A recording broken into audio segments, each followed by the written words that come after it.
Sir, Yadav का आपके लिए बहुत अर्जेंट मैसेज था। उन्होंने फौरन आपको वाहिद बुलाया है। वाहिद राजस्थान में? जी हाँ।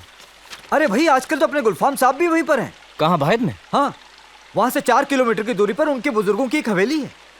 देखो भाई, अगर तुम जा रहे हो तो एक हमारा छोटा सा काम कर दो, एक चिट्ठी पहुँचा दोगे? हाँ हाँ जरूर, डोंट माइंड। जरूर।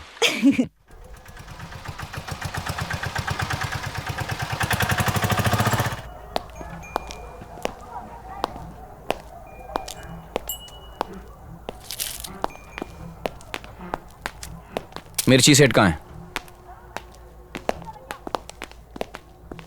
मिर्ची सेठ। नमस्ते। मैं एसीपी राठौड़।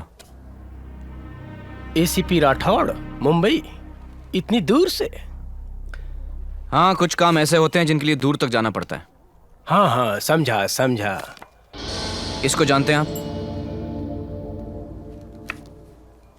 ना, कौन है ये? इसको ना। तो बगैर जाने पहचाने आपने इसकी कुंडली बना दी। देखिए सेठ जी, अगर आपको कुछ कहना है तो यही वक्त है। इसके बाद आपको कोई नहीं बचा सकता। देखिए श्रीमान, यहाँ बहुत से लोग कुंडली बनवाने आते हैं। आप कहें तो मैं आपकी भी कुंडली बना सकता हूँ। मैं पूछूंगा भी नहीं कि आप हौलदार हैं या एसीपी। दूसरी बात, मैं कानून को अपने हाथ में नहीं लेता ना, लेकिन जब चाहूं मैं कानून की कुंडली अवश्य बना सकता हूं। सोच लीजिए। वैसे हम आपके बारे में सब कुछ जानते हैं, और अगर आपने हमारा साथ नहीं दिया तो ये लिख लीजिए कि आपकी कुंडली हम बनाएंगे। ये तो शनि की दृष्टि वक्र पड़ गई। ये हुआ कैसे?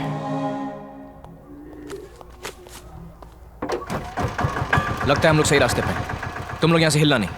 ये सेठ उठते बैठते क्या करता है, मुझे पूरी जानकारी चाहिए। Right sir.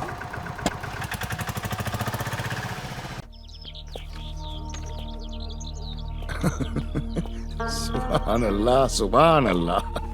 इसे कहते हैं हुस्न इत्तफाक। उस दिन आप ही ने हमारे बचपन की खोई हुई दौलत हमें लौटाई थी, और आज इतनी बड़ी खुशखबरी लेकर भी आप ही आए हैं, फरिश्ते की तरह। गुलफाम साहब, आप हमें तो इंसान ही रहने दीजिए। अरे नहीं, फरिश्ता हैं आप, फरिश्ता। आपकी दी हुई गजलों की 10 लाख कैसेट्स रिलीज कर रहे हैं रोशन साहब। 10 लाख। इतनी इज्जत और इतना एजाज मिल रहा है मुझे आप ही की बदौलत। जी नहीं, मेरी बदौलत नहीं, आपकी गायकी और आपकी गजलों की बदौलत, जो आपके और हमारे मुल्क में एक सी नहीं, एक ही है। मेरी गजलें और मेरी गायकी सब यहीं की तो मिल्कियत है। उर्दू की पैदाइश हिंदुस्तान में ही तो हुई, और क्लासिकल म्यूजिक भी यहीं का सरमाया है। गुलफाम साहब, आप यहाँ इतनी दूर इस पुरानी सी हवेली में अकेले रहते हैं? बुजुर्गों की याद के साए में रहता हूँ भाई, अकेला कहाँ। ये हमारी पुश्तैनी जायदाद है, पार्टीशन के वक्त छिन गई थी। रोशन साहब की मदद से अब भी कभी कभी यहाँ रहने की इजाजत मिल जाती है। यहाँ रहकर हर एक पल एक उम्र जीने का एहसास होता है। हुकुम, रात के खाने के लिए कोई खास फरमाइश? भाई मेहमान से पूछा करते हैं। जी नहीं गुलफाम साहब, मुझे चलना चाहिए। कहाँ? वापस बम्बई। वापस बम्बई? यानी आप हमारे लिए नहीं आए थे यहाँ? जी नहीं, दरअसल मैं किसी जरूरी काम से आया था। अच्छा, मत बताइए किस काम से आए थे। हमारी कामयाबी की अहमियत को कम मत कीजिए। भाई हम तो आपको नहीं जाने देंगे। लेकिन गुलफाम साहब, देखिए, इस हवेली का दस्तूर रहा है कि यहाँ मेहमान आता अपनी मर्जी से है, जाता मेजबान की मर्जी से है। हम भी आपसे वादा करते हैं कि जब भी इस मुल्क से जाएंगे आपसे ही रुखसत लेके जाएंगे।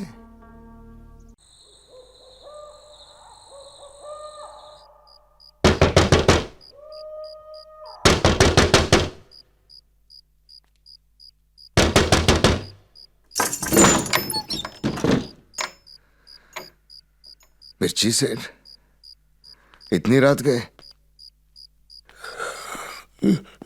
हुकुम। क्या बात है? हुकुम, हमसे कोई भूल हो गई है तो हमें दंड दीजिए, किंतु ऐसा खेल तो मत खेलिए हमारे साथ। क्यों हमारी नींद खराब कर रहे हो मिर्ची? साफ साफ बोलो ना, बात क्या है? आज मुंबई से एक आदमी आया हमारे यहाँ। हमें गिरफ्तार करने की धमकी दी। पता लगा है कि इस समय वो आपका मेहमान है। अब इसे क्या समझे हुकुम? अजय की बात कर रहे हो? अजय नहीं हुकुम, एसीपी अजय सिंह राठौड़ कहिए। और इसी के कारण हमारा सारा माल पकड़ा गया। आओ मेरे साथ।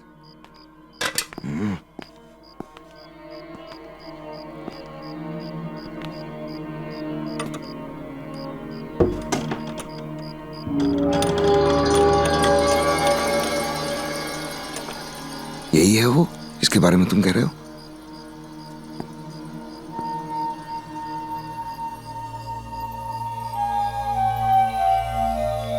हाँ हुकुम।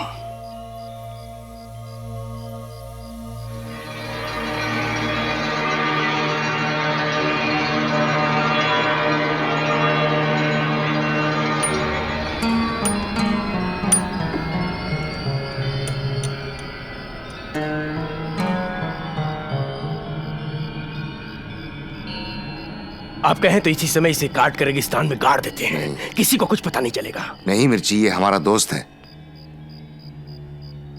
दोस्त को मारना गद्दारी है और एसीपी को मारना बहुत बड़ा जुर्म।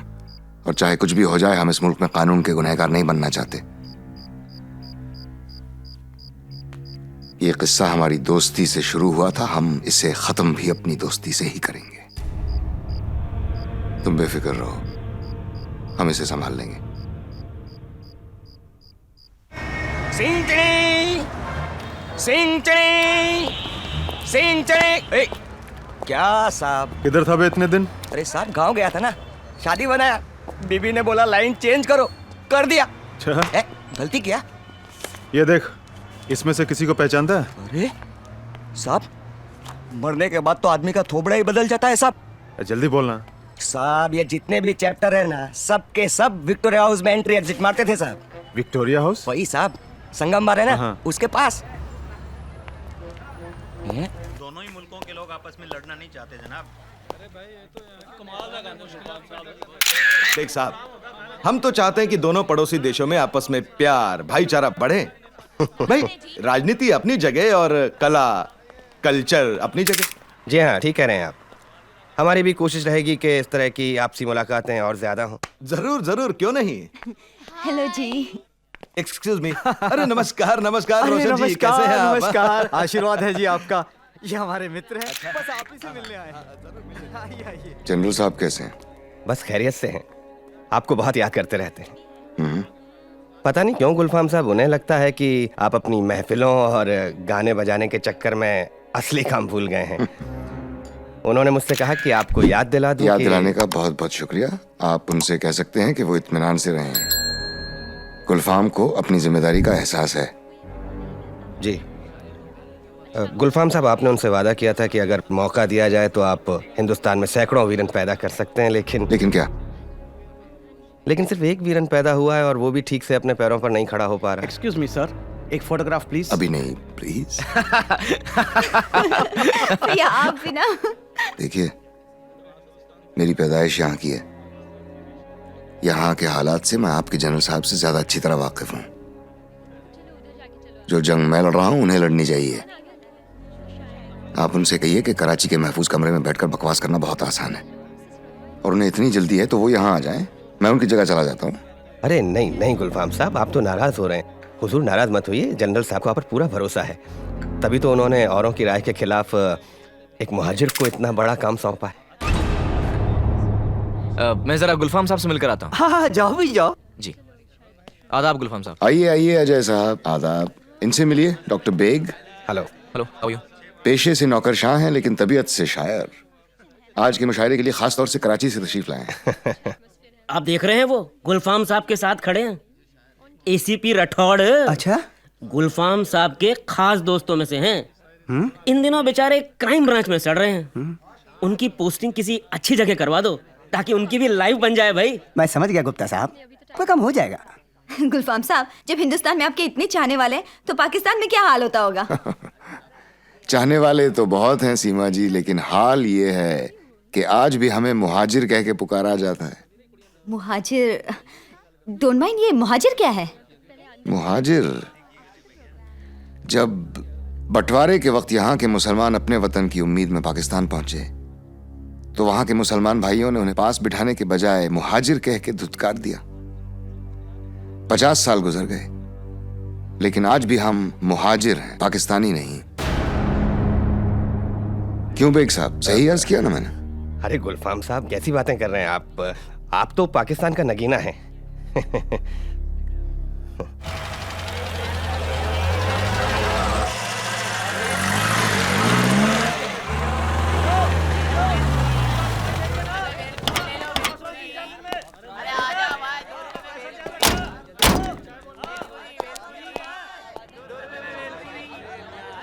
अरे ये तो राठौड़ है। सुन, सबको बोल यहाँ से जल्दी से निकल जाए, समझा? मैं यहाँ से निकलता हूँ। रोक गाड़ी, रोक, जल्दी कर। जल्दी से फुट लो, पुलिस का रेड है। चल।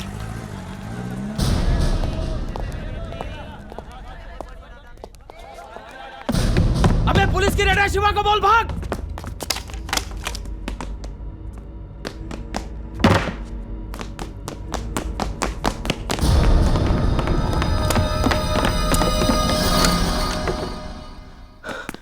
शिवा भाई, पुलिस की रेड पड़ी है।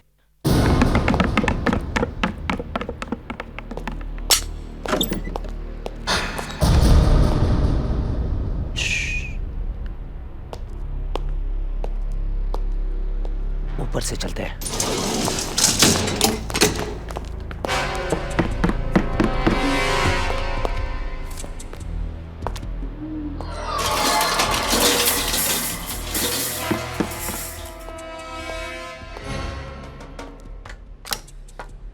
रुक जाओ।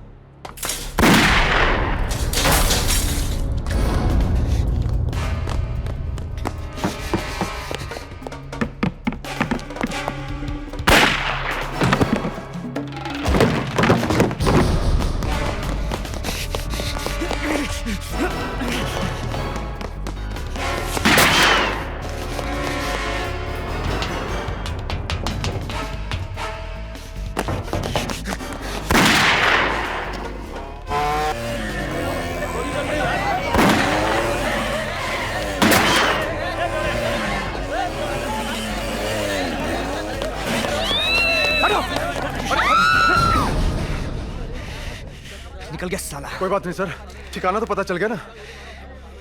सलीम, एक काम करो, ये बिल्डिंग सील कर दो और सारा माल जब्त कर लो।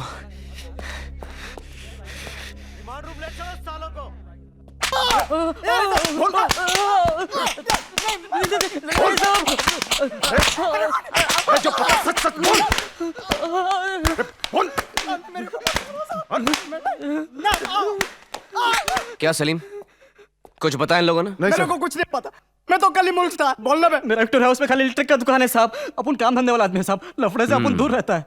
तो मतलब तुम लोगों को कुछ नहीं मालूम? नहीं साहब, बिल्कुल नहीं। ठीक है सलीम, खत्म कर दो सबको। साहब उड़ा दो और बोल दो कि एनकाउंटर में मारे गए। नहीं साहब, एक मिनट। तुम लोगों की आखिरी ख्वाहिश है? तंदूरी चिकन, दारू, मटन बिरयानी, कबाब, कोफ्ता कुछ खाना है? सलीम, जो चाहिए दे देना। साहब एक मिनट साहब, साहब मैं बेकसूर हूँ साहब, भरोसा करो, मैंने कुछ नहीं किया, मेरे छोटे छोटे से बच्चे हैं। ए चुप, तुम लोगों के लिए ये आखिरी मौका है, जो बोलना है बोल दो। अब हम गरीब आदमी हैं साहब, हमने कुछ नहीं किया, कसम से हमने कुछ नहीं किया, हमने कुछ नहीं किया। हम बेगुनाह हैं साहब, हम बेगुनाह हैं साहब। कुछ असर नहीं है साहब, अभी भी मुंह नहीं खोला। एक काम करो सलीम, सचमुच गोली मार दो। क्या कह रहे हैं साहब? लेकिन गोली लगनी नहीं चाहिए, कान के 2 इंच दूर से जानी चाहिए। Okay sir. ए रोता काय को, अभी भी वक्त है, बता दे। मत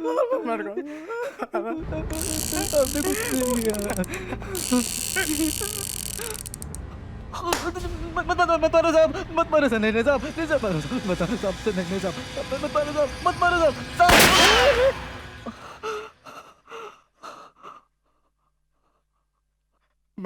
साहब। मैं बोलता हूँ साहब। बाकी सबको बाहर ले जाओ। यस सर, चल रहे, चल। चल बोल। मैं बताता साहब, मेरे को सिर्फ इतना मालूम है, सारा माल राजस्थान से आता है। सुल्तान कहाँ है? वो तो पाकिस्तान भाग गया साहब। अब इधर कौन संभाल रहा है? हाजी सेठ। कौन हाजी? विक्टोरिया हाउस में उसके हाजी टूर्स एंड ट्रेवल्स की एजेंसी है। अभी माल कब आने वाला है? मेरे को बिल्कुल पता नहीं सर। अभी कुछ दिन पहले हाजी सेठ राजस्थान जाके आया सर। अरे ले जाओ उसको।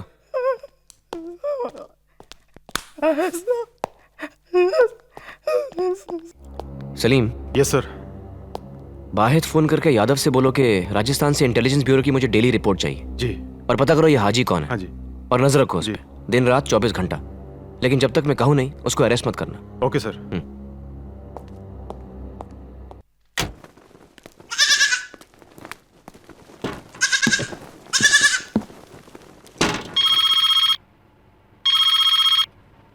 हुकुम। बोलो मिर्ची। हुकुम, आपने कहा था कि आप अपने दोस्त को संभाल लेंगे, किंतु वो तो हाजी तक पहुंच गया। हुकुम, उसने विक्टोरिया हाउस पर रेड कर दी। हाजी बहुत परेशान है हुकुम। वो कहता है कि इंस्पेक्टर सलीम को साथ मिला लेगा और आपके दोस्त को उड़ा देगा। नहीं मिर्ची नहीं, वो ऐसा नहीं करेगा। अजय को मारने में हमारा ही नुकसान है। फिर क्या करे हुकुम? फिलहाल ऐसा करो, दोबारा उसकी टांग तोड़कर उसे अस्पताल पहुंचा दो। ठीक है हुकुम। जब तक वो ठीक होगा हमारा माल वीरेन तक पहुंच चुका होगा। अच्छा हुकुम। फिर मैं जल्दी से उसे इस केस से हटवा दूंगा। और सुनो, हाजी से याद से कहना सिर्फ उसकी टांग तोड़े, सिर्फ टांग, समझ गए? हुकुम। अस्सलाम वालेकुम रहमतुल्लाह। हक ला इलाहा इल्लल्लाह मुहम्मदुर रसूलुल्लाह।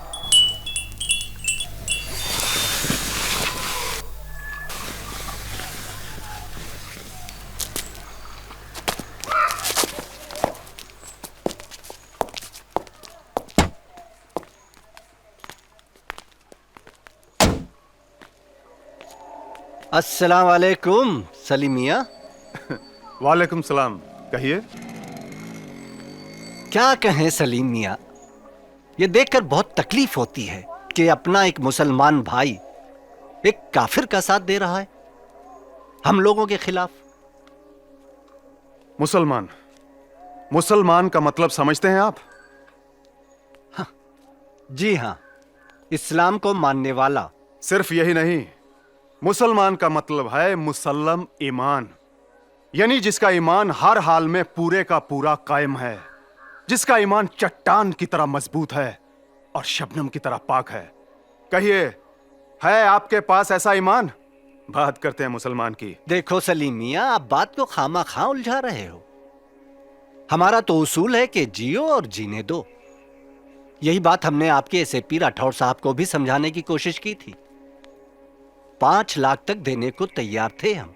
तो आप एसीपी राठौड़ को 5 लाख रुपए में खरीदेंगे?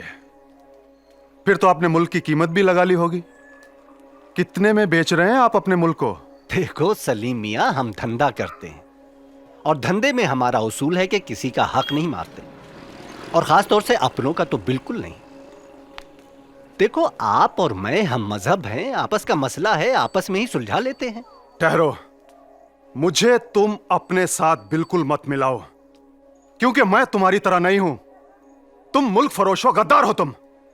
अरे तुम जैसे चंद मुसलमानों की वजह से कुछ लोगों को पूरी कौम को बदनाम करने का मौका मिलता है। करते तुम लोग हो, भुगतना पूरी कौम को पड़ता है। देखो सलीम मियां, भाषण मत दो। एक ना एक दिन तुम्हें अकल जरूर आ जाएगी, समझे? और वो तुम्हारे एसएपी राठौड़ को अब तक आ चुकी होगी। क्या मतलब? जाओ, जाकर उसे संभालो। अगर राठौड़ साहब को कुछ हुआ ना, तो मैं तुझे कहीं का नहीं छोड़ूंगा।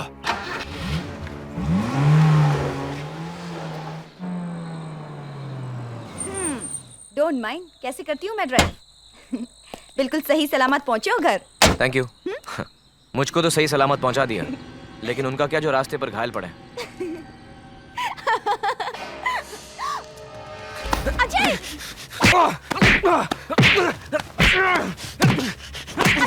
ए, चुपचाप खड़ी रह। क्या?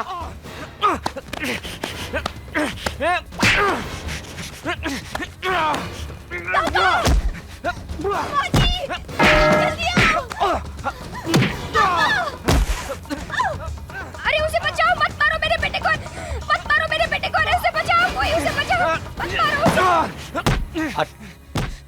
ए, पकड़।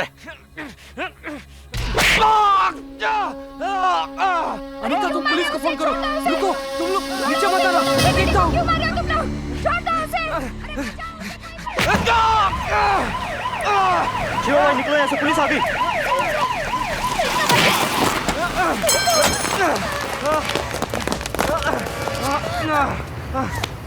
सर अजय, आपको ज्यादा तो नहीं लगी? सलीम उनको पकड़ो, पकड़ो सलीम उनको। अजय क्या कर रहे हो? अजय अजय नहीं नहीं अजय, अजय रुको रुको अजय रुक जाओ। भागे सर। सलीम तुम जीप निकालो। मैं जाने दीजिए इन्हें। सर मैंने कभी भी सलीम, गिरफ्तार तुम कर जीप सकता निकालो। है। यादव वाइटल इंफॉर्मेशन लेकर आया सर, उसके पास पूरी खबर है। अजय मेरी बात सुनो। माँ एक मिनट, मैं ठीक हूँ। जाने दीजिए सर, मेरी बात सुनिए, ये केस हमारे हाथ में है। हाँ सर। सर ये बॉर्डर के पास जितने गांव हैं, यहीं से हथियार, ड्रग्स और बाकी सामान हिंदुस्तान लाया जाता है। वहाँ ये सामान ऊँटों पर लाद दिया जाता है और बिना किसी सवार के ऊँट सामान को बॉर्डर के इस पार ले आते हैं। कैसे? सर ये ऐसे ऊँट होते हैं जिन्हें खास तौर से स्मगलिंग के लिए ट्रेन किया जाता है। और हाँ सर, इंटेलिजेंस ब्यूरो की रिपोर्ट के मुताबिक पाकिस्तान के कुछ जासूस भी वहाँ मौजूद हैं, जिनमें से एक है कैप्टन जावेद अब्बास, जो बाहिद गांव में शफी के नाम से रह रहा है।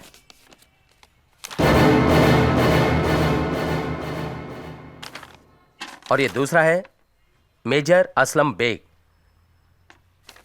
जो पिछले दिनों इंडो पाक मुशायरे के लिए खास तौर पर हिंदुस्तान आया था। क्या हुआ सर? कुछ नहीं। और सर आईबी वालों ने शफी का एक मैसेज टेप किया है, जिससे पता चला है कि हथियारों का एक बहुत बड़ा कंसाइनमेंट 2-3 दिनों में आने वाला है। तो सर हमें राजस्थान जाने के लिए बंदोबस्त करना चाहिए। हाँ, मैं डीसीपी साहब से बात करता हूँ। मुझे भी तुमसे बात करनी है। सर जरा अंदर आओ।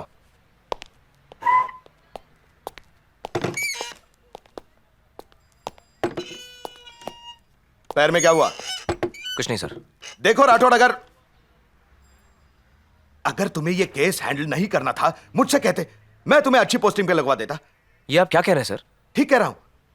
एक तरफ तुम ईमानदारी का ढोंग करते हो और दूसरी तरफ कमाई वाली जगह की पोस्टिंग के लिए ऊपर से सिफारिश करवाते हो। सर मैंने कोई सिफारिश नहीं करवाई। तो फिर मेरे पास ऊपर से ऑर्डर्स कैसे आ गए? सर मुझे लगता है मुझे इस केस से हटवाने की साजिश है सर। मैं केस को सॉल्व करने के बहुत करीब हूं और इसके लिए मुझे फौरन राजस्थान जाना है। बिलीव मी सर, मुझ पे भरोसा कीजिए। कोई मुझे इस केस से हटवा रहा है सर, मुझे जाने दीजिए प्लीज। ठीक है, तो फिर ये ऑर्डर्स मेरे पास ही रहेंगे। समझो, तुम्हें ये ऑर्डर्स मिले ही नहीं। Thank you sir. नहीं नहीं जाने दूंगी मैं, नहीं करने दूंगी ये नौकरी, नहीं चाहिए ऐसी नौकरी। गोली लगी नहीं सुना। माँ मेरा जाना जरूरी है माँ। क्यों जरूरी है? और कोई ऑफिसर नहीं है जाने के लिए? उस दिन हमला हुआ, अगर कुछ हो जाता तो। अरे मेरी बात सुन रहे हो कि मेरी कोई परवाह नहीं है? देखो देखो कैसे चल रहा है, अभी तक पैर भी ठीक नहीं हुआ और राजस्थान जाना है इसे। अब मैं किसी की नहीं सुनूंगी। अरे उसे रोको, कोई उसे रोकता क्यों नहीं? मैं ही बोले जा रही हूँ।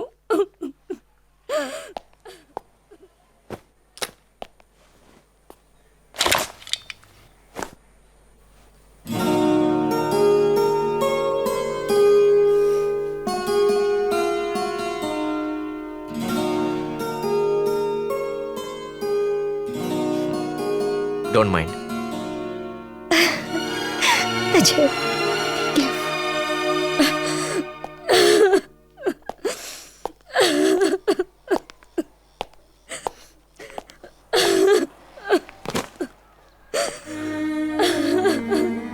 नहीं जाने दूंगी मैं तुम्हें, नहीं जाने दूंगी। एक बेटा तो मैं खो चुकी हूँ, तू है जो मेरा है, मैं तुम्हें नहीं जाने दूंगी। चलता हूँ। मैं तुम्हें नहीं जाने दूंगी, मैं अपनी जान दे दूंगी।